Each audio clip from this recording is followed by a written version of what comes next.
Macuch Steel was founded, of course, by John Macuch in 1948 after World War II. We're now in the fourth generation of family, and it's very much family involvement. But at the same time, embracing technology as it makes sense, and carrying on some of the ways of the past. We do a lot of things here in the old school way, which is somewhat a lost art nowadays in this industry.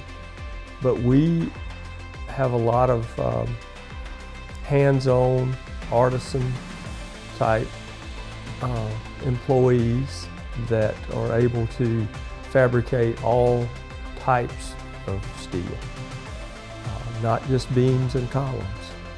We can do the more intricate, difficult work.